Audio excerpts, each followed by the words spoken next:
Good evening, everyone, and welcome to this second seminar of the IISC seminar series of 2022.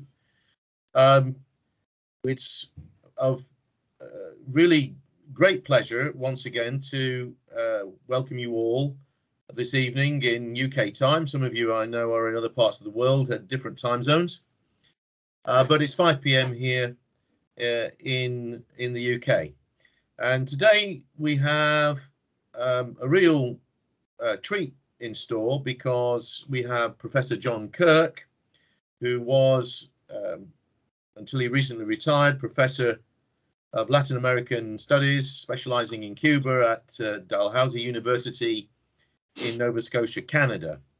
And John and I have known each other for getting on for probably about 20 or 30 years now. John has written numerous books on various topics related to Cuba. He wrote a very good biography of Jose Marti in his early years, and he's really a specialist in general about things Cuban, having traveled there many, many times and written on a broad range of subjects. But recently, in the last few years, John has spent a great deal of time looking at Cuba's medical care. And most recently, he's published what is the most definitive book about Cuban medical internationalism, which I can highly recommend to you. So John has very kindly given us some of his time this evening to talk to us about that. So John's going to talk for about half an hour or 40 minutes or so, and he has some slides which we will endeavour to show you at the end of his presentation. We've had some difficulties with running the slideshow simultaneously, but we have some slides which John will show at the end. So John, please correct me if I've made any errors in my introduction to you, but it is really wonderful to have you, and please go ahead. Thank you, Steve. Buenas tardes a todas y a todos, wherever you are. I'm coming live from Halifax, Nova Scotia. It is 1:10 coming up to our time. Thank you for the invitation again, Steve. The objective today is to provide an overview of the evolution of Cuban medical internationalism. And we'll also address the rationale for the policy and also some criticisms that have been made about it. The official Cuban government position, as outlined by a number of Cuban officials from Fidel downwards, is we don't give our leftovers. We share what we have in terms of medical collaboration. By the way, they don't talk about medical aid ever. It's colaboración, it's cooperación. Collaboration or cooperation. It's not the paternalism of the global north speaking down to the global south. It is collaboration. So my objective today is to examine whether that is true or not. And for those of you who get bored easily, well, the thesis is that it is true, and Cuba does share what it has. And I'd also argue that this is one of the world's best kept secrets because the media in the global north has largely ignored what Cuba has done in a way that I personally find quite insulting. In recent times, we've heard about Cuba's role in the COVID pandemic. We know that Cuba sent 4,000 medics to 40 countries. That has disappeared from the media, but it's true. Cuba was nominated again for the Nobel Peace Prize, and in my opinion, thoroughly deserves it. A little bit of historical background, and before that, how I got interested in this, because I fell into the study of medical internationalism by pure good luck. I've written a couple of books on Cuban international relations, and in many occasions in Havana had met people who'd been on missions abroad, and I was curious about them, particularly the medical folks who would tear up whenever they talked about their experiences in Chad or in Bolivia. And I was curious as to why exactly they felt so moved by their experiences. And I then sort of got I was always interested in the medical internationalism aspect. And then again, by marvelous fortune, in 1992 and 1994, I went to Cuba as the interpreter for the Premier of Nova Scotia. Canada's got 10 provinces. Nova Scotia on the Atlantic coast at the time was headed by a Premier called John Savage. Now, John Savage, a Welsh family doctor, a very liberal, small L liberal family doctor, who went on to provide medical aid to the first Sandinista government, and also when he retired, went to Liberia to set up a hospital. So he was very, very interested in medical internationalism. And there were several meetings in 1992 for a week, and then again 1994 for a week between him and Fidel. I was his interpreter. So I got to sit and listen to what Fidel and the Premier of Nova Scotia were talking about. So that was, in many ways, the seed that was planted in my mind. So then I got some grant money and started studying in detail and interviewing people. And altogether, I interviewed about 270 internationalistas, people who'd been on medical missions abroad. This is over a period of about 8 years. I went to El Salvador in 2009 when Hurricane Ida had devastated the country, and then interviewed doctors and nurses who were there with the Henry Reeve Brigade. I actually was embedded with the Henry Reeve and spent time sleeping on a mattress with 4 other Cuban doctors, and then accompanying them every day when they went out to their mission. So that was extremely important. I got to visit Operación Milagro, the eye surgery clinics in Guatemala. Went to 3 clinics, interviewed Cuban family doctors in El Salvador and Guatemala, interviewed ELAMistas, graduates of ELAM, the Latin American Medical School in Havana, graduates in El Salvador and in Guatemala. Also, I made several trips to Tarara, the east of Havana, to interview Ukrainian kids and their parents, which was quite extraordinary again, and spent about 9 or 10 visits to ELAM, the Latin American Medical School, to interview students there.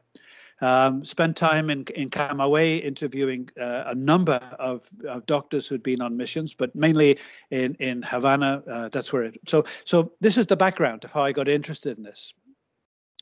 A little bit of history about Cuba's medical internationalism. It didn't start with COVID. It started back in 1960. The revolution came about in 1959, and in 1960, there was an earthquake in Valdivia in Chile. Cuba didn't have diplomatic relations with Chile at the time, but sent a medical delegation. 1963, in the newly independent Algeria, Cuba sent a large medical delegation to help set up the Algerian healthcare system. Quite extraordinary if you consider the historical context. First of all, Cuba, one of the very few allies that Cuba had in the early 1960s was France. And by alienating potentially General Charles de Gaulle, by helping Algeria, Cuba was not doing itself any favors.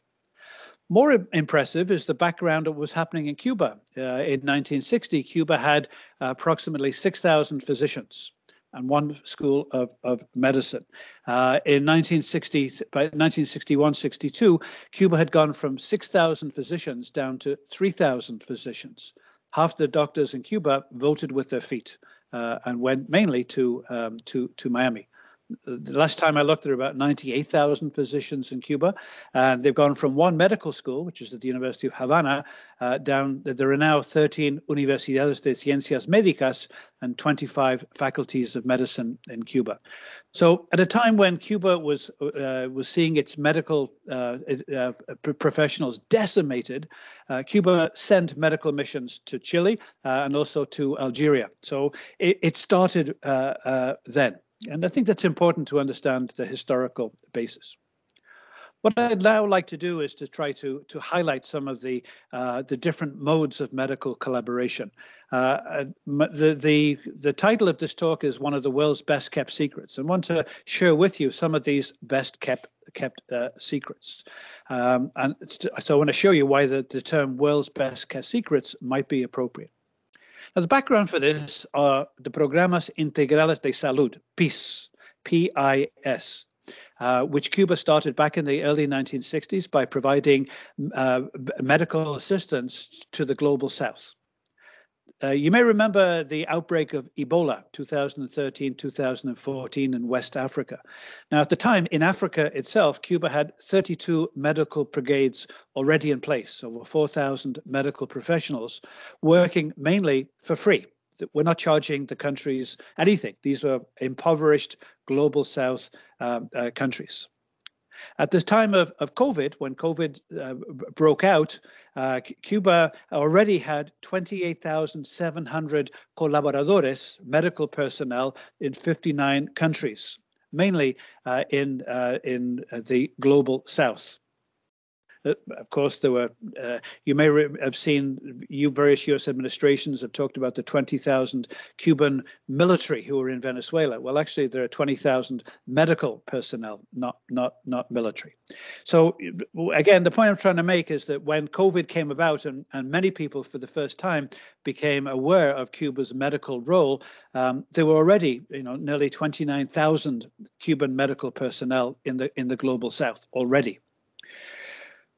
Prior to that, there were almost twice as many. So if we go back to 2015, there were roughly about 50,000 medical personnel of Cuba, half of them doctors, in 68 countries. Now, unfortunately, the governments of Brazil, Ecuador, and Bolivia changed hands, and President Bolsonaro in Brazil, one of the very first things he did was to make it obvious that he didn't want Cuban doctors in Brazil. There were 8,500 Cuban medical personnel in Brazil at the time. 382 were in Ecuador, and 725 were in Bolivia. Basically, they were pushed out by right-wing governments. Now, a point I want to make about the Programas Integrales de Salud, this is not well understood. The payment for these programs comes based upon the country's ability to pay. So if a country is wealthy, if it's got diamonds or petrol, it pays top dollars. It pays, in some cases, as much as they would pay approximately about 2/3 of what they would pay someone who'd been trained in Europe. Still, very good deal. It's less than what they would pay someone from Europe, but nevertheless, it's good salary for the physician who goes, and good salary and good money coming in for Cuba. Best example of a country that pays nothing is Haiti, desperately poor. A country that pays a lot is Qatar, desperately rich. So you see a sliding scale, which the Cubans keep very close to their chests, and basically negotiate on an individual basis with the country. So there's no one size fits all. If a country is desperately poor, Chad is another good example, it doesn't pay. If a country has diamonds, South Africa is a good example, then it pays. So the Programas Integrales de Salud, they form the background, if you like, of what Cuba was doing from the get-go.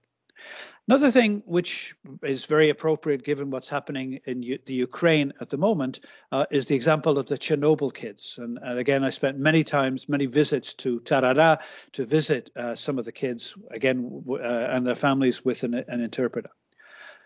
26,000 kids were treated for free in Tarara, in Cuba, between 1990 and 2019, and they all came again with and received free education, free healthcare, free accommodation, free food, as well as coming with one of their guardians or parents.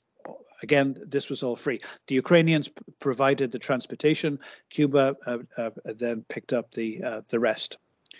And consider the timing. So this started in 1990. Well, what was happening in Cuba in 1990? The implosion of the Soviet Union, the collapse of the Soviet Union, the impact on Cuba. 85% of its trade disappeared. GDP fell 35% between 1989 and 1994. It was quite an extraordinary time, and anyone who's spent time in Cuba during the Periodo Especial will know what I'm referring to. So the time when Cuba was on the ropes, when the average Cuban female lost 20 pounds in weight, the average Cuban male 25 to 30 pounds in weight, Cuba was providing medical assistance to 26,000 children from Ukraine and their family. And I remember interviewing the physician who was in charge in Tarara and saying, how can you afford to do this when 5 miles down the road in Alamar, you've got people who are going hungry? And he actually teared up and he sort of said, these are children, for God's sake. These are children. How come I not look after them? All my training as a pediatrician, I've got to look after these children. And that was the position of the Cuban government. So one key facet, which very pertinent given what's happening in Ukraine at the moment. Another example that's worthwhile looking at, Operación Milagro, Operation Miracle. And I was fortunate, I went to 3 clinics of Operación Milagro in Guatemala. Cuba, this all started in a very unusual way because the eye surgery was a byproduct of a literacy program, Yo Si Puedo, the literacy program, which started in Haiti in 2000, and which is now has provided literacy for 6 million people in 29 countries. Extraordinary in itself, and it's definitely worth looking at in some detail. But when this program started, Cuban educators found out that many of the people who they were trying to teach basic literacy were unable to learn, not because they didn't have the intellectual acumen, but because they had problems, visual problems. Glaucoma in some cases, but cataracts in most cases. And so the word came back to Havana that what was needed was basic eye surgery before anything else. Spent some time interviewing people at the Pando Ferrer Hospital, in the big, massive eye hospital, in ophthalmological hospital in Havana. Extraordinary story in itself. So Operación Milagro has set up 49 centers in 13 countries, mainly Latin America, some in the Caribbean, and over 3 million eye surgeries have been provided for free. Now, an eye surgery, cataract surgery, is very quick and easily done and doesn't cost a lot of money. But the prices that it would cost someone in Paraguay or in Bolivia would be a fortune. And the Cubans have provided, as I mentioned, 3 million eye surgeries for free. Quite an extraordinary story. So another major mode of medical collaboration. The Henry Reeve Brigade, which started its various missions in 2005. You may remember that Hurricane Katrina took place in New Orleans. The Cubans offered medical assistance. George W. Bush preferred to play politics rather than save lives and refused to even acknowledge what Cuba had done. If you've seen the photographs, and I know some of the people who were involved, 1,200 specialists in emergency medicine were sitting waiting to go with planes, fuel ready to go. 1,200 emergency physicians and 32 tons of supplies. And the George W. Bush administration preferred not to even acknowledge what the Cubans were offering.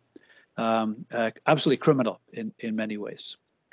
So the Henry Reeve Brigade has sent 9,000 specialists in emergency medicine, floods, earthquakes, tsunamis, hurricanes, but they're also specialists in epidemics, not just in COVID, but in Ebola, when you may remember in West Africa, the Cubans were the very first country to respond to the WHO invitation for countries to come, and cholera that resulted afterwards.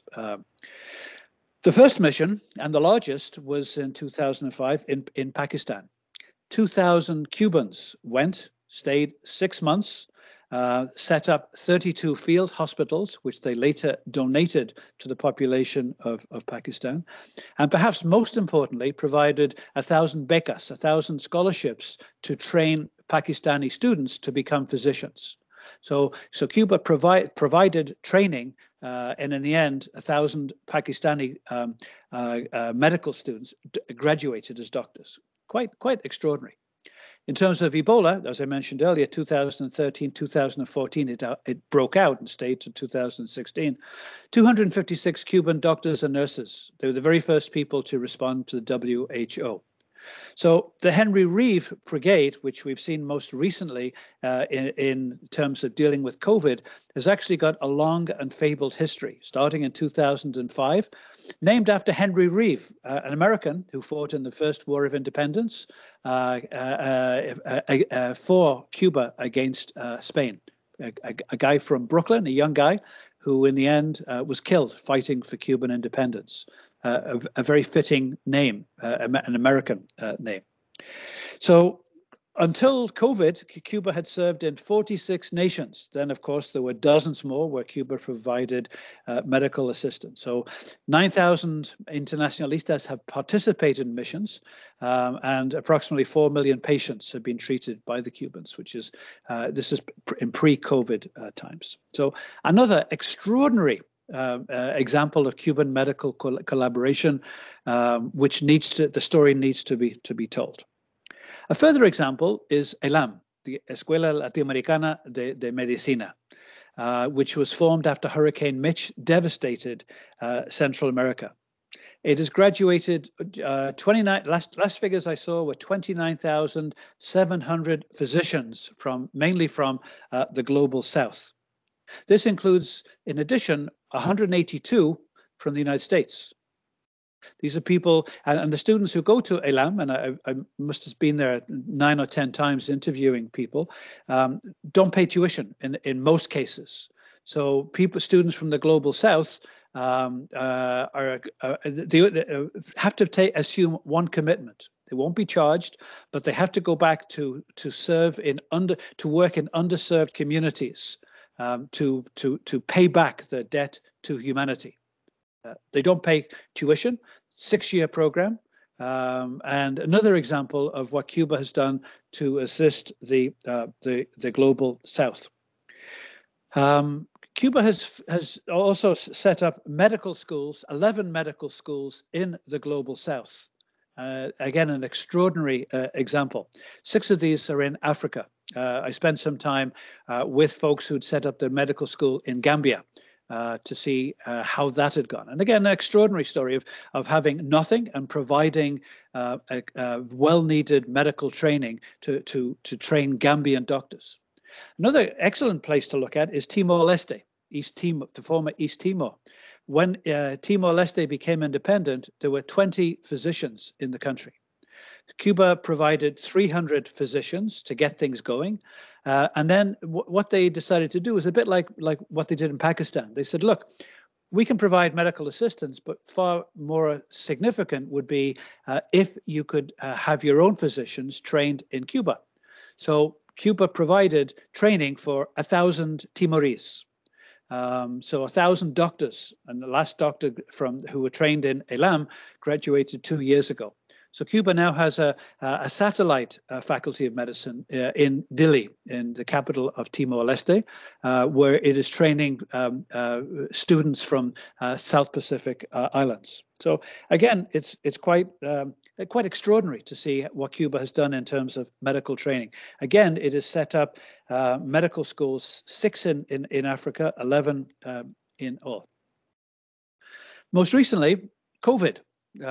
We know that Cuba sent 4,000 medical personnel, starting off in Italy. For the first time, a large contingent went to a European country, and in total was in 40 countries, and made a marvelous contribution to assisting people. The Nobel Peace Prize nomination was made by a number of people and was thoroughly deserved.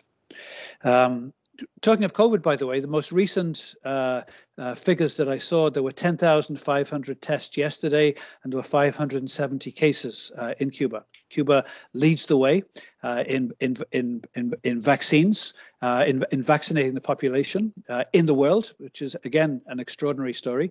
And if Helen Yaffe is signed up for this, and I hope she is, she can speak to exactly the story of vaccines. One of the things that in terms of medical internationalism, which is underplayed as well, is the whole idea of the transfer of technology. Cuba has been very active with one of its vaccines, which has been undertaken with Iran at the Pasteur Institute in Iran, but also has been very active in various cancer drugs, working with China for the past decade. But Cuba has offered to set up in several countries factories to transfer the technology so that countries from the global south will be able to produce their own vaccines. So unlike the Pfizers and Modernas of this world, which charge an arm and a leg, Cuba is trying to provide the technology to the countries to produce the drugs themselves. So up to now, I've provided several modes of medical internationalism. The big question that needs to be asked is, why does Cuba do this? What's in it for Cuba? You know, we're trained to expect that if we do something, we get something back for it. What does Cuba get back? So why does this small 11.2 million population country punch way above its weight and provide medical collaboration? Again, not aid, but colaboración, support to the global south. And why has it done it for 60 years? It's an extraordinary story. Yes, it's been ignored by the media of the global north, but it is an extraordinary story. And if you look at any one of these, you can see it's a story that's worth telling. Well, the first reason is that it provides cash to Cuba, badly needed money. The pre-Bolsonaro and pre-COVID, it brought in about $8 billion a year. This is compared with $3 billion a year that comes in from tourism. So while Cuba might not like to talk about it, way back when Fidel Castro had said, we have a moral obligation. But Cuba has to be a country based upon science. And someday in the future, this will bring in money. So Fidel Castro, who people often say had headlights that go way beyond the normal vision, had seen the potential for bringing in what José Martí called el honesto lucro. So honest, modest earnings, justified earnings. In Duqar, in Qatar, there's the Cuban hospital. 500 Cuban medical personnel work at this hospital. So it is medical internationalism, definitely before Bolsonaro, was the major source of hard currency coming into Cuba, and approximately twice what was generated by tourism. Secondly, it provides money for physicians, nurses, medical technicians. They are terribly underpaid in Cuba, and this was an opportunity for physicians and nurses and technicians to earn a better salary by volunteering to work abroad. I had friends who worked doctors who worked in Brazil who were earning 10 times the salary. This is before Bolsonaro, 10 times what they were earning as a family doctor in East Havana. So this was a chance to allow the physicians and nurses and technicians to gain an honest earnings, more than they would earn than if they had stayed in Cuba. So it helped to, in many ways, to balance the upended social scale of salaries. Most people still go for 2-year contracts. They come back after 11 months and then go back for a second year. And I base these observations upon 270 interviews that I made with Cuban internationalistas. None in the last 2 years. I haven't been to Cuba in 2 years. Cuba also does this for international prestige. I don't think they do it deliberately. I think this is a byproduct. Political scientists will refer to soft power, doctor diplomacy. Well, I think yes, it helps, but it's not the main objective. It never has been. And you can argue, as some political scientists have, look at the votes in the UN. 184 countries have condemned the US embargo. 2, the US and Israel, dependent for $5 billion a year in assistance from Washington. It guarantees votes for Cuba. Cuba's role in the UN is guaranteed precisely because it provides so much medical assistance. You can't vote against Cuba if it's saving thousands of lives in your own country. This would be the argument. I don't buy doctor diplomacy. I don't buy the idea of deliberate soft power. I think it's a byproduct.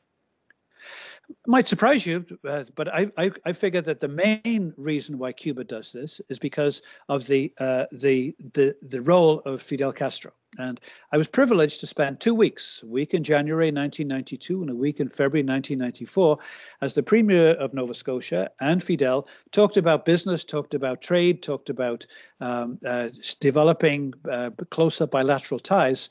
But we've got this liberal family doctor from Nova Scotia who then went on to provide medical assistance to the Sandinistas and then also to set up a hospital in Liberia, talking with Fidel. And so I got to see close up these two people speaking about medical internationalism.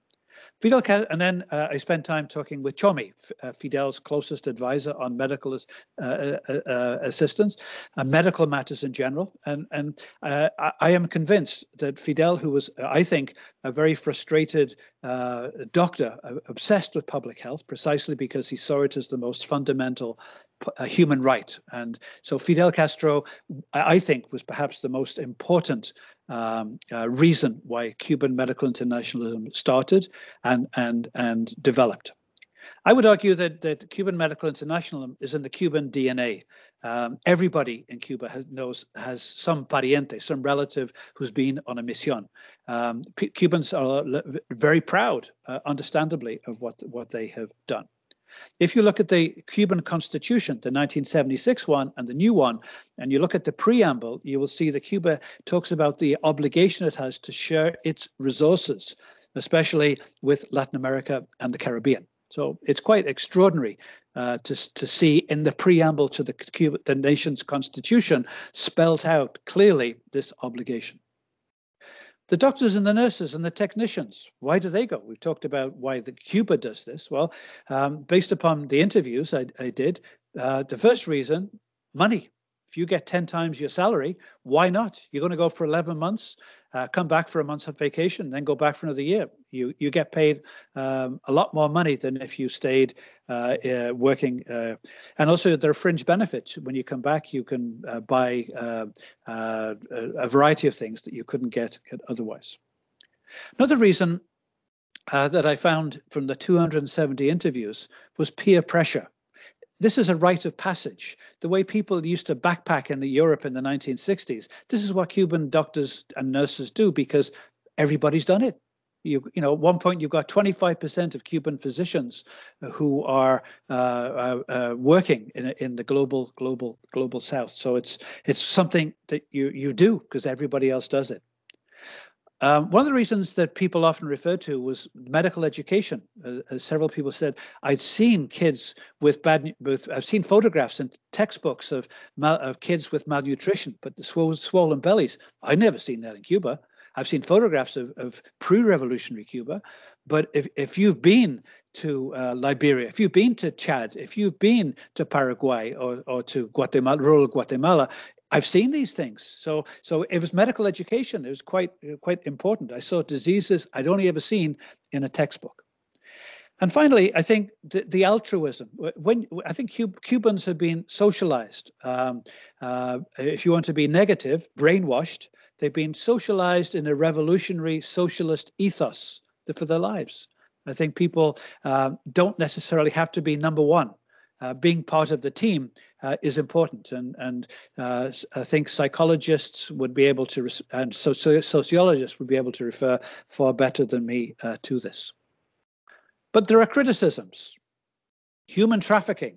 This is what the American government continually comes up with, Cuban exiled groups. And there's some truth in this.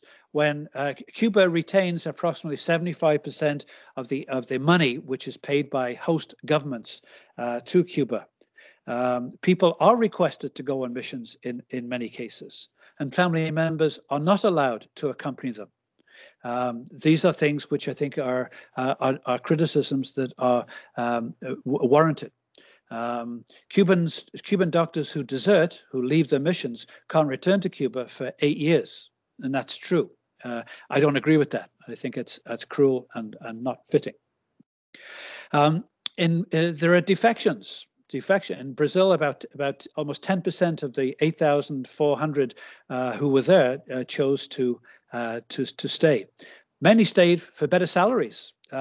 Those of you in the UK will know that as of 2019, 26% of physicians in Britain were international medical graduates, and a further 11% were from the European Economic Area. So why did these international medical graduates, 26% of the doctors in the UK, why did they go to the UK? Largely because for the same reasons that Cuban doctors stayed in Brazil. The Cuban medical parole program was instituted by George W. Bush in 2006. Obama dumped it in 2017, but during that time, about 8,000 Cubans defected. I think that this was very, very unfortunate, not just for, well, mainly because the people who were most affected by the Cuban defections were those in the global South who, for the first time in their lives, had access to public health, had seen a doctor for the first time in their lives. So George W. Bush and the Cuban exile community could pat themselves on the back that 8,000 Cubans had defected, but the people who paid the price were people in the global South who, again, for the first time, had access to medical care. So my answer to the human trafficking. First of all, I think it's important to bear in mind that the Cuban development model is totally different from anything that I know in Canada, or you folks know in wherever you are in Europe or the United States. Totally different approach to development, to public health, to human rights. For the global South, the most important human rights are access to healthcare, to education, to food, to water, to housing. These are significant human rights. The money that's received by the government for the exportation of medical services goes towards providing the best healthcare in the global South. So the doctors abroad who are receiving 25% of the money that's paid to the Cuban government, yes, they're only receiving a quarter, but that money is going to this different model I'm referring to subsidizing the best healthcare system in the global South. And if you look at healthcare data, you will see that the healthcare profile of Cuba is on par with many countries in the global North. So the money that is paid, again, this is a different model. And the different model subsists upon money coming in from the exportation of professional services, mainly medicine.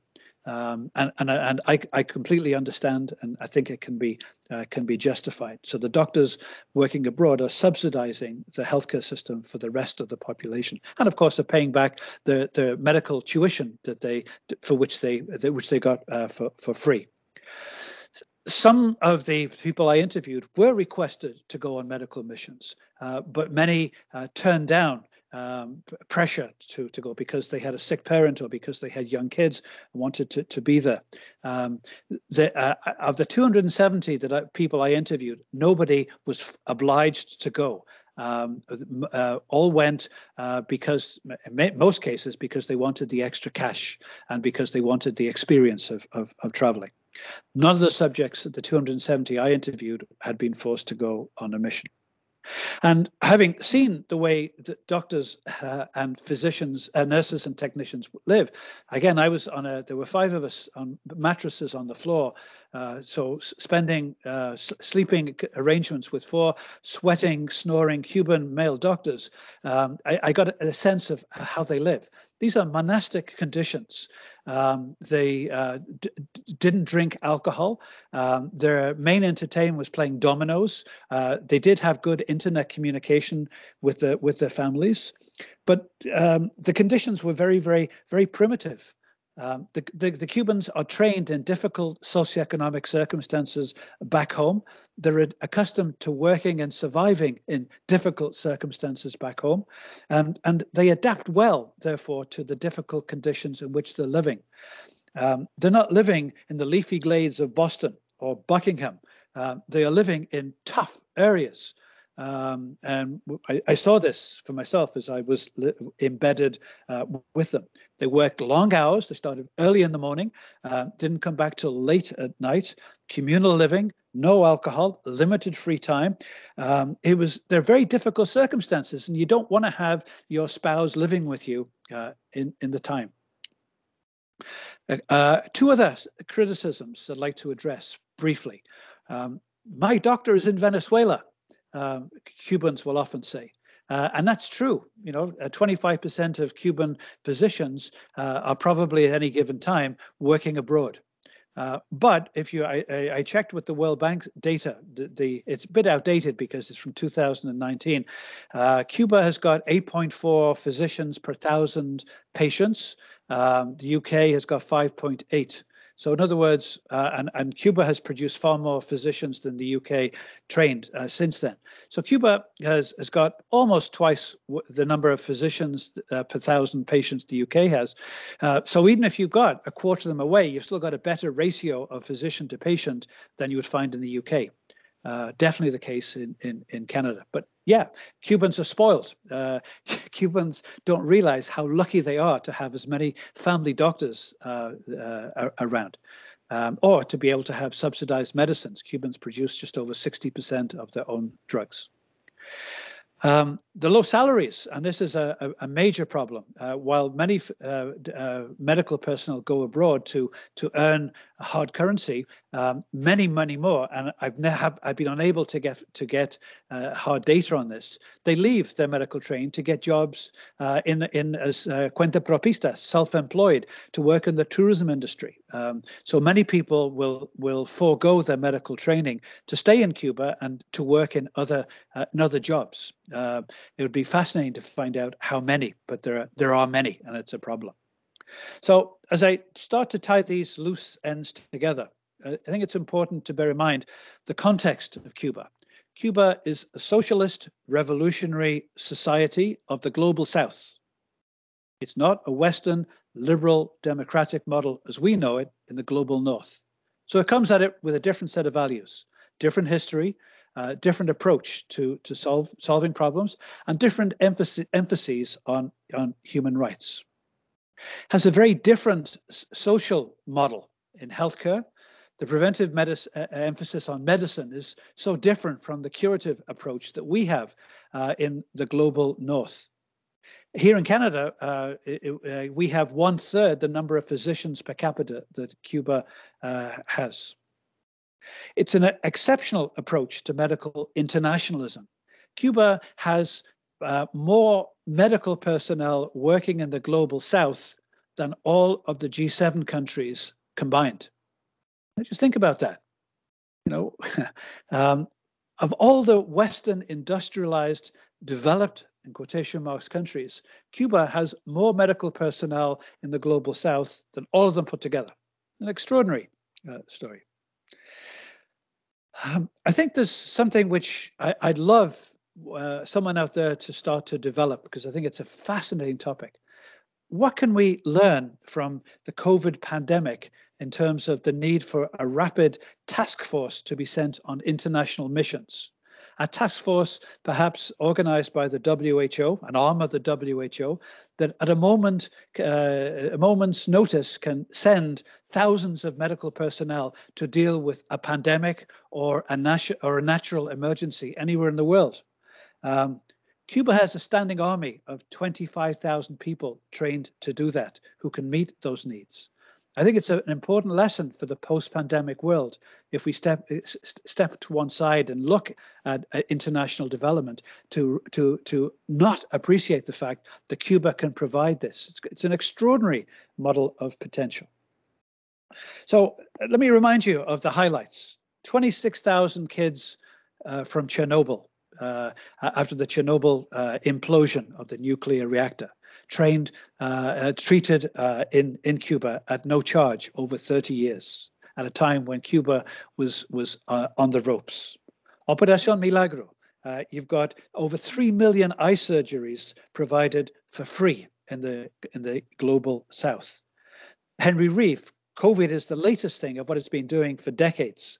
Cuba has with COVID, 4,000 medical personnel in 40 countries. But since 2005, Cuba's been doing this in dozens of countries.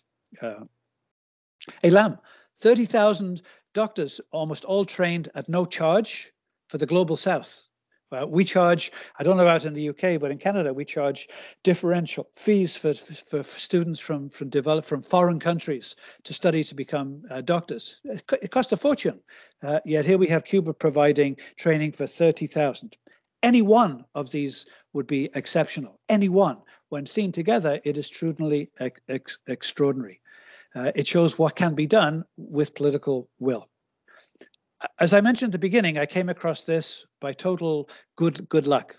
This medical internationalism a la cubana for me was an accident. I was largely unaware of the extent and the nature of the support that Cuba provides for the global south.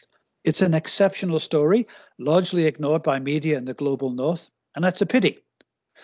To conclude, I'd like to provide two remarks. First, this is from President Jimmy Carter. Of all the so-called developing nations, Cuba has by far the best health system, and their outreach program to other countries is unequaled anywhere. I agree with Carter. And finally, with former President René Préval from Haiti, first, quote, first in importance is God, and then the Cuban doctors, quote unquote. That's it, folks.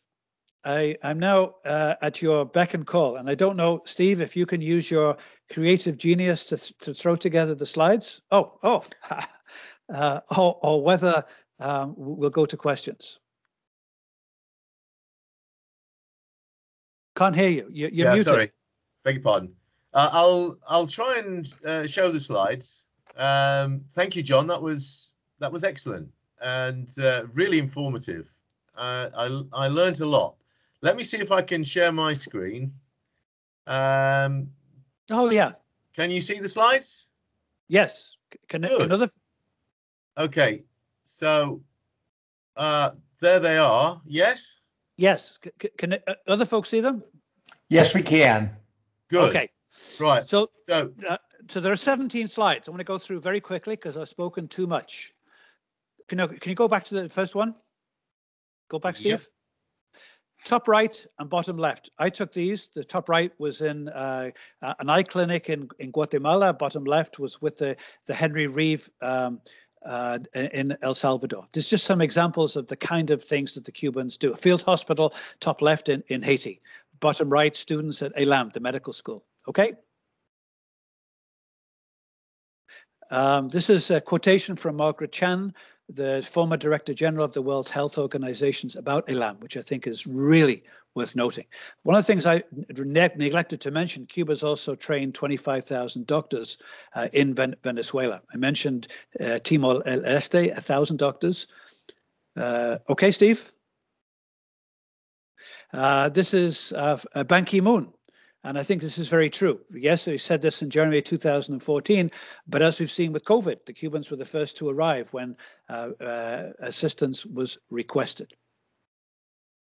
And this is Ban Ki-moon at ELAM. Now, yeah, that's fine, Steve. I mentioned the very privileged position I was to spend a week in various meetings interpreting for the Premier of Nova Scotia with Fidel. Fidel had his interpreter, and I was with the Premier. But these are some examples when Fidel was at the helm. And I've already talked about these, but I'd like to emphasize just how significant. Top right-hand side was one of the little kids from Chernobyl in Tarara. Yeah. Yes, Steve?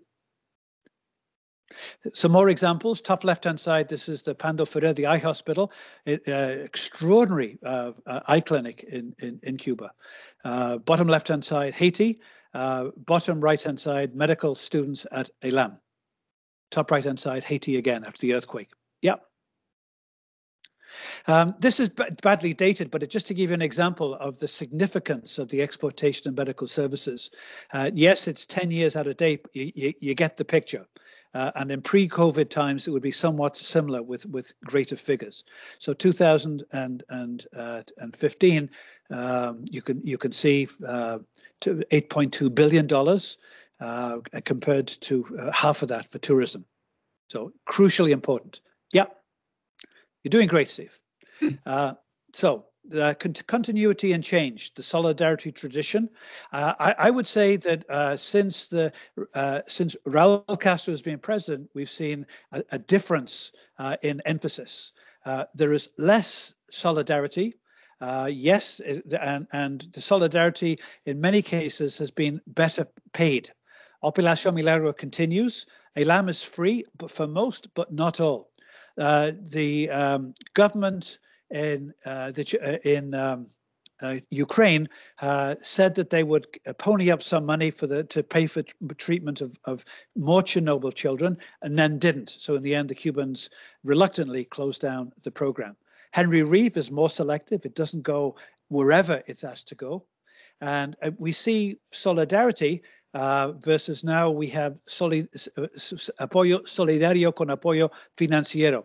So Qatar and South Africa are two good examples where they pay. Yeah. Margaret Chan, former director of WHO. Again, I would agree with her sentiment. You see her below with Raul Castro. Yeah. The traditional model, the way Cuba always used to do this, was Haiti. Cost was not a factor. Fidel, I remember being told by Chomi that Fidel Castro, when approached at the UN, was unable to say no. And Chomi said to me, we were talking, and he said, yeah, the problem was that Fidel had this weird medical condition. And I said, he did? He said, yeah, he had el síndrome del sí. And I said, what's that? And he said, well, he was unable to say no to any global South country that asked for medical assistance. He would always say sí. These are points that I've made during my talk. So this is the traditional model. Yeah. The new model, almost new model, was pre-Bolsonaro, and this is where the Cuban government ramped up the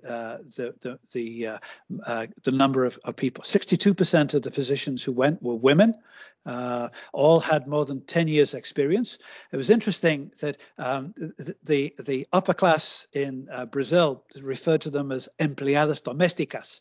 They didn't look like the way doctors were supposed to look.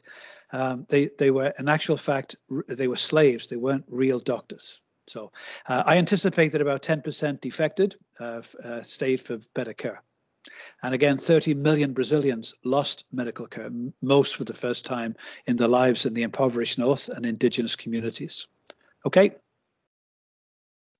This is the new model. Was Brazil, could have been the US under Obama, Roswell Park, and this is a joint research project of cancer research in Roswell Park in Buffalo in New York State. Increasingly, Cuba's getting involved in Qatar and the Middle East. You see down on the right-hand side, the entrance to the Cuban hospital in Qatar. Again, 500 Cubans work in this hospital. Mexico could be a very good place for Cuba to expand to provide medical care. Biotechnology, its transfer technology is extraordinary. And its biotechnology is quite extraordinary as well. And maybe Helen can speak to this. Medical tourism. This is the great underdeveloped, and I would say poorly developed by the Cubans, source of income. This can bring in a lot of money if done properly. These are all examples of medical internationalism that is part of the new model since Raul Castro. Yeah. Those of you in Britain might recognize the top right-hand side. This is the sailing ship, the cruise ship, the Braemar. Remember, several passengers had COVID, and a number of countries in the Caribbean refused to allow it to dock, to allow the British passengers off the ship. It docked in Cuba. Cuba was the only country which would allow it. So this is for folks in Britain to remind you of Cuban solidarity with Britain. Okay, I think we're nearing the end. Tying up the loose ends. Well, I've tied up the loose ends. Okay, move on. This is tradition again, the way it used to be. This is the síndrome del sí, the yes syndrome of Fidel. Yeah. Yes. And now we have the síndrome del quizás, the perhaps syndrome. Top left-hand side, the Qatar hospital. Some examples of things that could be done. Right-hand side, these are doctors. The guy in the yellow shirt was a doctor who arrived, and you see the white middle-class Brazilian medical students calling them escravos, slaves. The arrogance of the Bolsonaro government was quite extraordinary. So this is the potential. Cuba expanding its medical services to countries to Arab countries and also to Europe. Yeah. And I took this slide. This is the next to last slide. I took this slide when I wasn't supposed to. This is in the UCCM, the Unidad Cubana de CollaborationMedica. This is where doctors are trained before they take off to go to particular countries. And you can see and some of the data of the numbers of colaboradores, and including the number of doctors. So you can see the tens of thousands of Cubans providing medical assistance. This is about 5 years old, so it's out of date now. Yeah. And finally, if you have any questions, you feel free to email me. These are two books, the one that I co-wrote with Mike Erisman on the left-hand side and the most recent one on the right-hand side. I've got an e-book version of the one on the right-hand side that I'd be happy to send to you in exchange for a beer next time our paths cross. And there's my email address. Thank you for your patience. Now ready for any questions for the...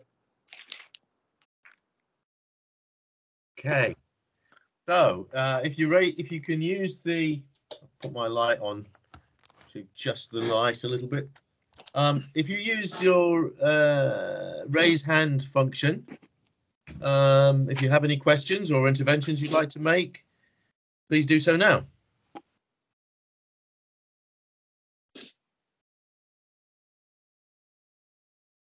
Yes, Patricia.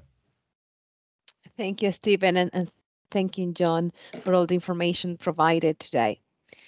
I'm coming from the point of view of, I said your heart is on medicines, and I'm coming from the point of view of intellectual property, which is my area of expertise. Mm-hmm.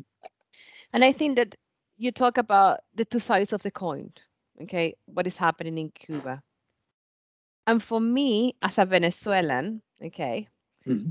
It's very difficult to be objective, to see these grandiose things in Cuba when I know as a fact the atrocities that happen with the people in Cuba. So while medicine could be beautifully done, I rather see why they don't have the basic human rights as a society. Because when we go and we visit Cuba, we mainly stay in hotels, and there is electricity, and there is internet, and we can have a steak, but the people cannot have any of that.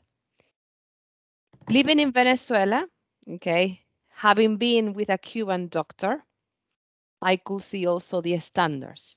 And while they have travel, and there are many Cubans around the world providing medications, helping others, we also need to be aware that they only can provide medications that exist in the country where they are. So for example, when they go to Venezuela, okay, at this stage that we are living in Venezuela, there are no medications for them to work with. So what they provide us is with a herbal or traditional medicine, okay, but it's not as the standard as we used to have, let's say 20 years ago. Okay, so I come from that point of view as a person that have received the medication from a Cuba person.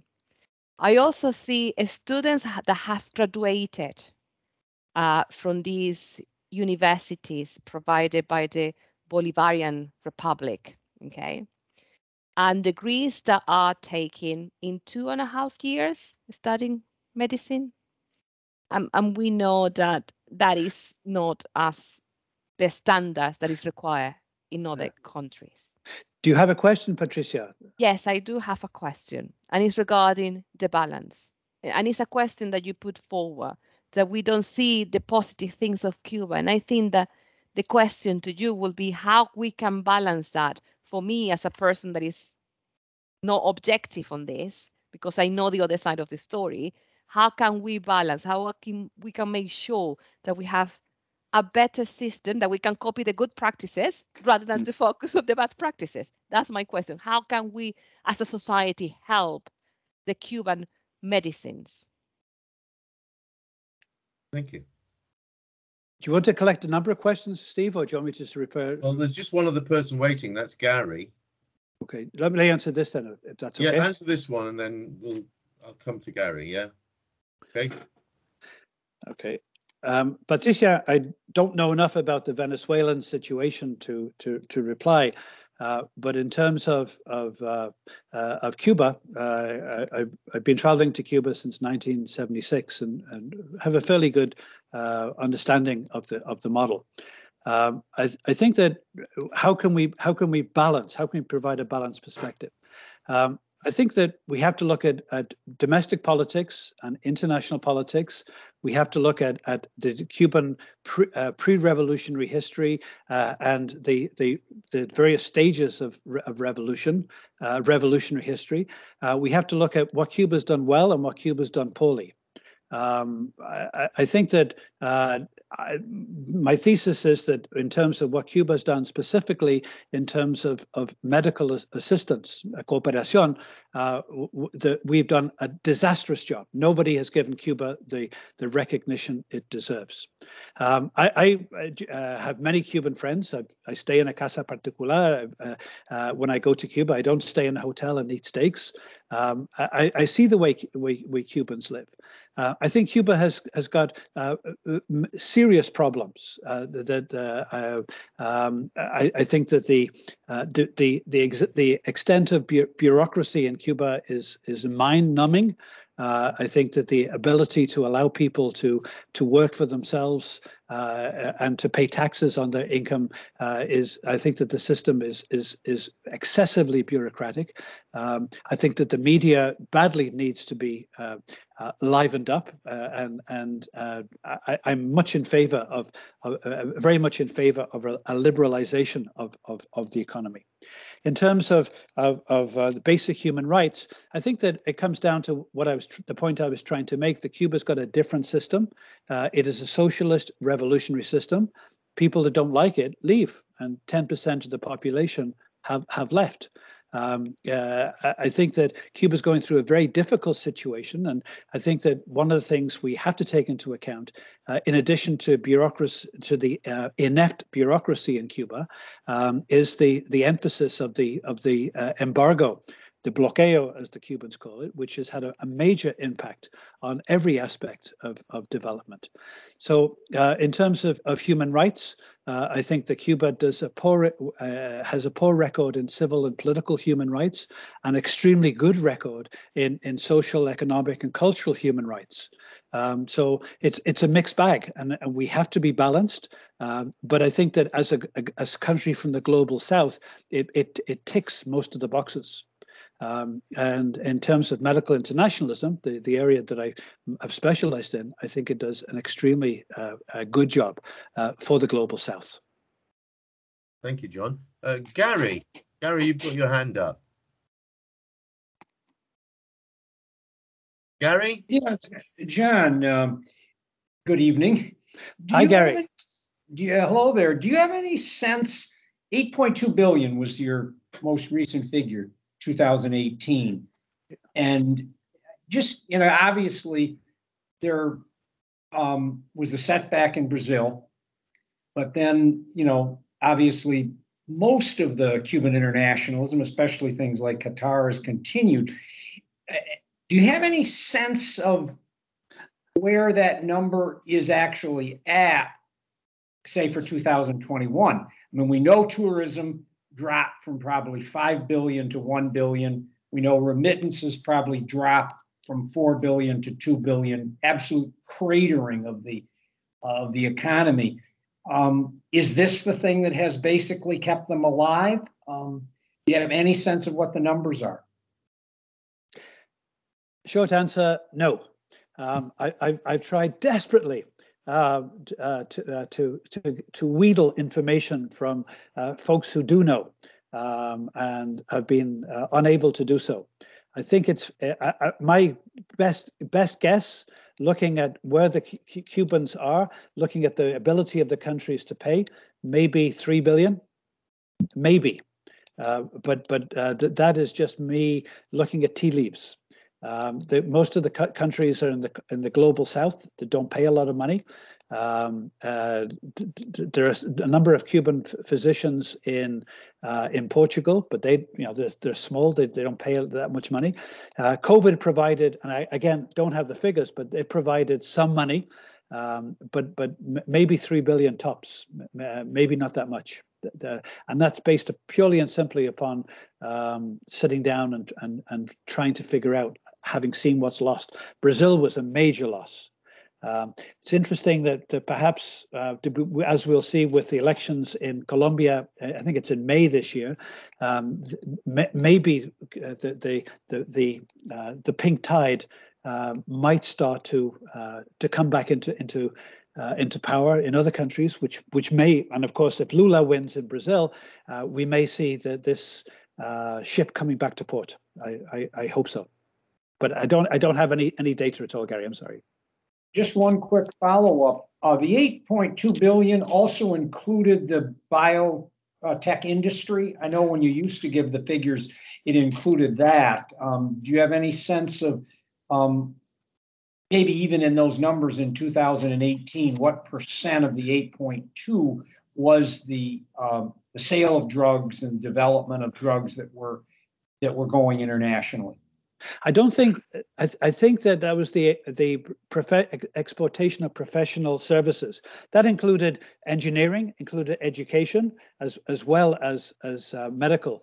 It didn't include, as I understand, the exportation of biotechnology. I think that was separate, and that is an amazingly potential area of growth. What Cuba does is extraordinary in terms of biotech, and in a normal world.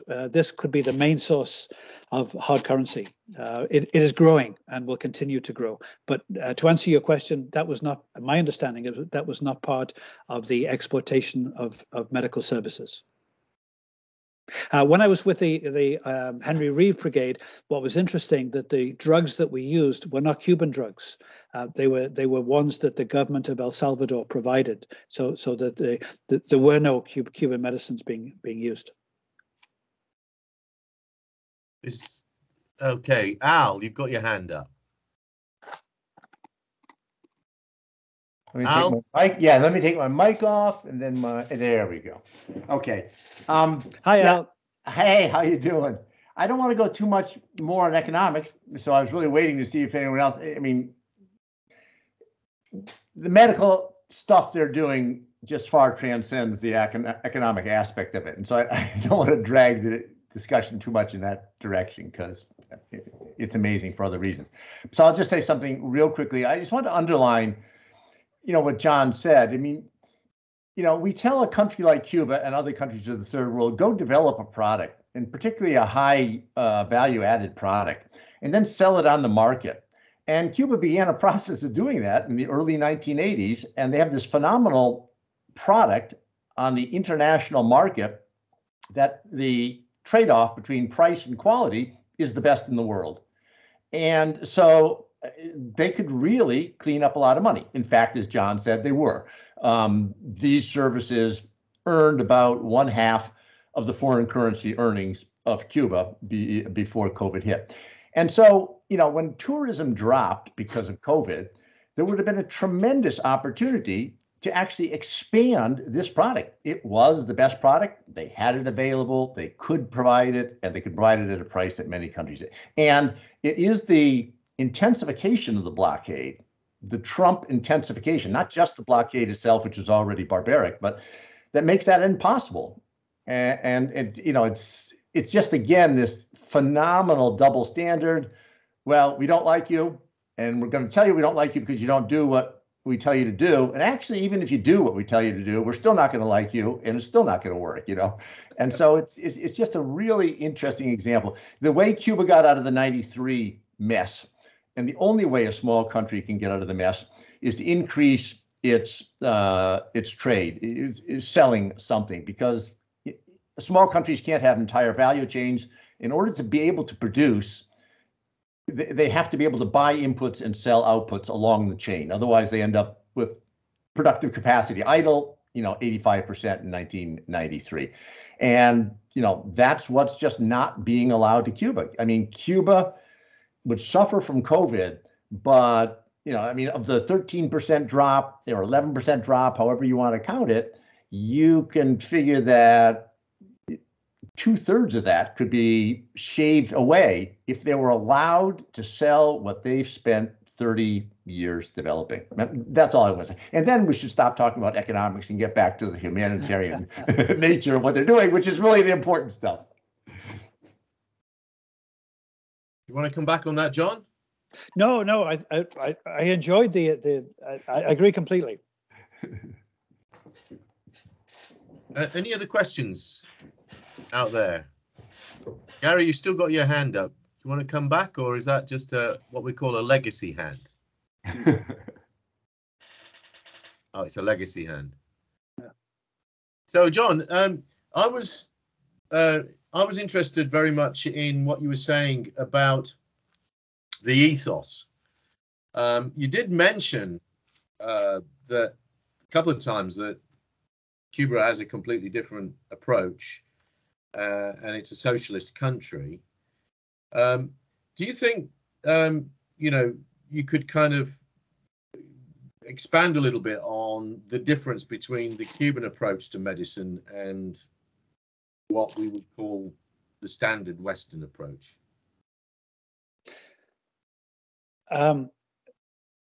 My wife is a specialist in preschool education and wrote a master's thesis looking at the Cuban model. I followed along dutifully as her interpreter, paid the bills, and stayed 2 steps behind. I found out that preschool teachers were far more highly valued than university professors in Cuba, rightfully so, because they're dealing with the developing minds of kids.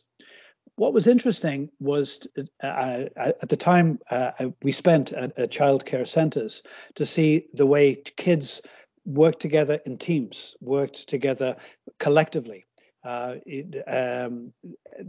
They were encouraged to think of themselves as part of a collective, whatever the chores were that they were doing. I would argue that in many ways, this applies to all aspects of Cuban society, the way Cubans are socialized. In terms of access to public health, I think the fact that Cubans, first of all, the family doctor is so much more important in the Cuban model than it is here in Canada, at least. The Cuban physician lives with in the community, so that his or her patients see them in the stores. The kids play baseball together. They go to the same schools. They socialize hanging out at nighttime. So they are part of the community far more so than is the case in the global north. Cuban physicians are trained to see their patients as biopsychosocial beings. So they don't just treat a medical condition, they look at the social conditions that they live in, they look at the psychological pressures to which they're subjected. So I would argue, and this goes back to the point I was trying to make to Patricia initially, the Cuban model is so different from anything that we in the global north are experienced with, that very often it can be difficult for us to understand or to appreciate it. So from preschool on, Cubans are socialized to see themselves as being part of the big picture. The whole idea of we're number one does not matter as much in the Cuban psyche. Instead, Cuba is seen as part of something, as part of the global South, and Cuban citizens likewise. And I think if you study the Cuban Constitution, you can see that written in big letters. So I'd argue that the filter through which Cubans and Cuban society and Cuban polity view development, view the need for political change, view the world in general is very different. It is sui generis. It is very different from anything that I'm familiar with. Thank you, John. We've got Imti Chunara, who has a question, and I know Imti is a doctor himself, so it would be very interesting to hear. Imti. Hi, it's more a comment than a question, but following on about, I mean, I agree with everything that John said, following about the ethos of Cuba. I've been fortunate in that I've gone to Cuba 20 times each year trying to run a workshop. The first time I went, as a pediatrician, I was shocked. I was shocked because I was struck by how poor Cuba was, but how healthy the children and the people were. Yes. And I just couldn't understand it. Yeah. I went back each year and I've learned an awful lot from the Cubans. And my only criticism of Cuban doctors and health professionals would be that they don't write enough about what they are doing. And when I've tried to persuade them to do that, they say, look, you know, things like ELAM, they say, look, we do it. We're not asking for praise. We don't want to boast about it. I say, it's not boasting, it's informing and educating. Yes.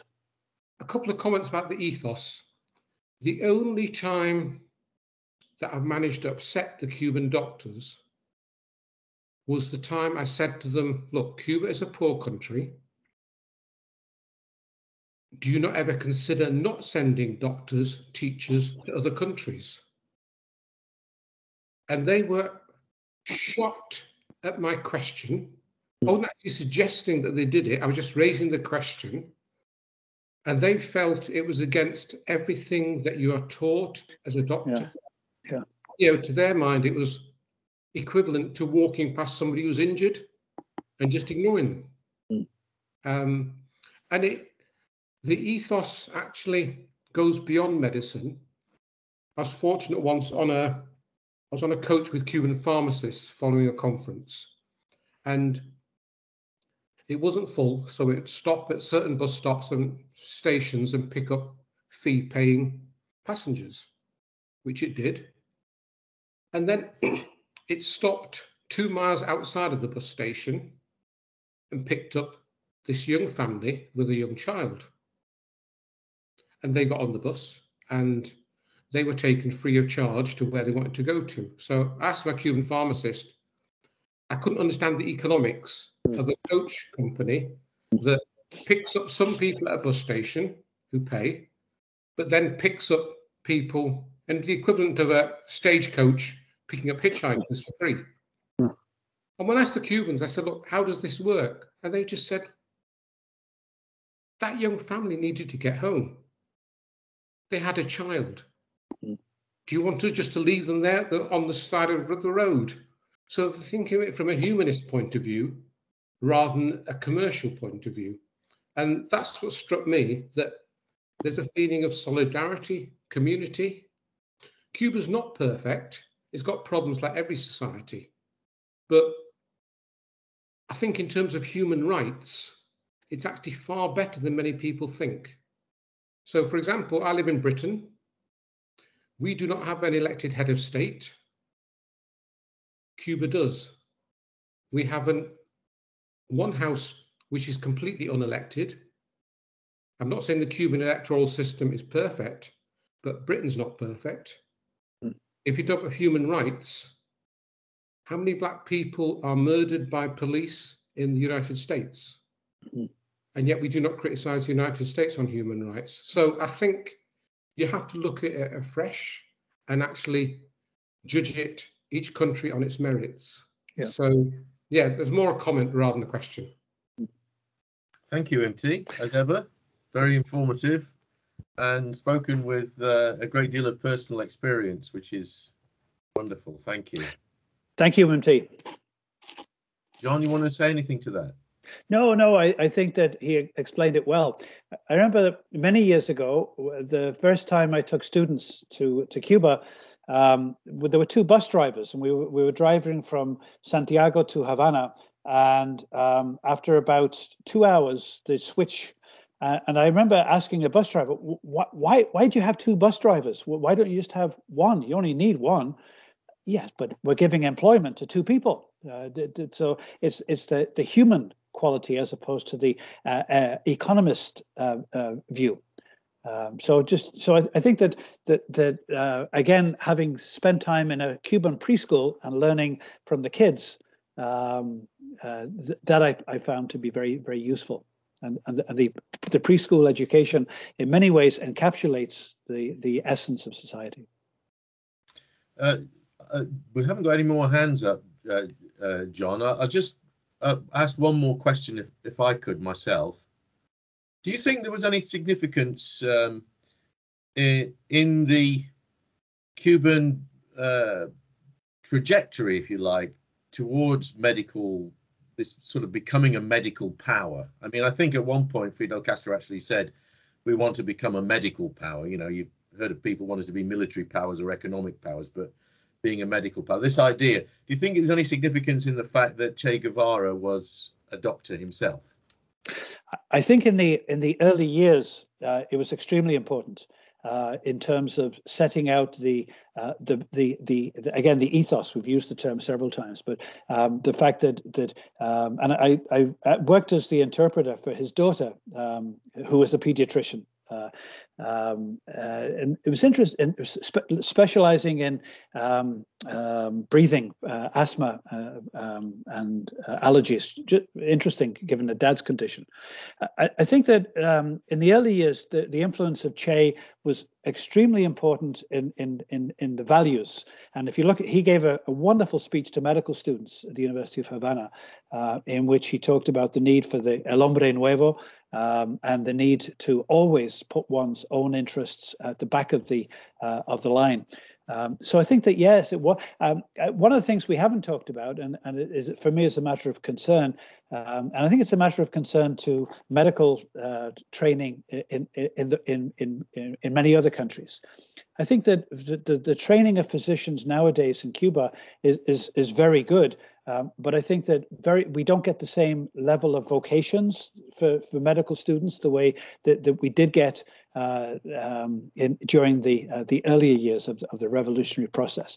Kids who could never possibly go to university because their parents were guajiros or because their parents worked in factories. Cuba's come such a long way since then that young people take a lot for granted. And if they've grown up and their frame of reference is just the periodo especial, they have found it very difficult to understand what life was like beforehand. So you've got the tough conditions of the periodo especial, plus the lack of poor working class origins in the early stages of the revolution, which made people who went into medicine in many ways missionaries. I think that young people today in Cuba don't have that. Many don't have the missionary zeal, and of course, many people who go to medical school do so because they want to help, and I think that's the norm. But I also think that there are people who go because they're looking at this as a means of making a steady job, or using this as a trampoline for something else. So, and I think that's true of medical schools throughout the world. Che's example was extraordinary in the early years, not so much now. Al, you want to say something? You're on mute, Al. This high-tech stuff. Okay, unmute. Very briefly, because I know we have to go off. But so everything that John said, of course, is true, because everything John says is always true. So we can just. But going beyond that, what I'd like to add is that for all the importance of Che's stuff, the commitment to medical care was baked into the revolution way before that. I mean, Fidel, from the time he formulated it, it was land to the peasants and medical services. And John, I don't know if you remember it, but there was a fascinating book written in 1967 by Iglesias called In the Fist of the Revolution, where he went down to Baracoa in the East. And, you know, it was just this incredibly, you know, you could really feel everything. It was like reading 10 Days That Shook the World or something, you know, it was, you could feel it. And, you know, he explained that whole thing about how they built a hospital where there had been a graveyard where the people came down out of the mountains and buried their children because there was no doctor before and stuff like that. So if the program, I don't want to say just Fidel, but the program of the whole movement, education, healthcare, and land were absolutely central before even before Che came on board. Yeah, that's really, we're running out of time now. It's been an hour and a half, which is tremendous, John. I'm very grateful to you. I'm sure everybody else is. Just want to say a couple of things before we sign off. The first thing is that the International Institute for the Study of Cuba is an academic endeavor.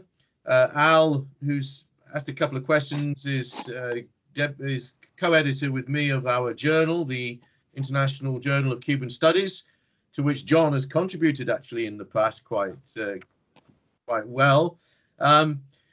We exist only through pro bono contributions of those who do the work and from donations from people who don't, but support our work. So I will be writing to you all afterwards, sending you the link to the recording of this, and I will also add the link to our donation page if you could possibly support us. We will be organising another seminar series next term. We have a visiting lecturer from Cuba with us for a week at the University of Buckingham, who will be giving a seminar on US-Cuba relations. So look out for that.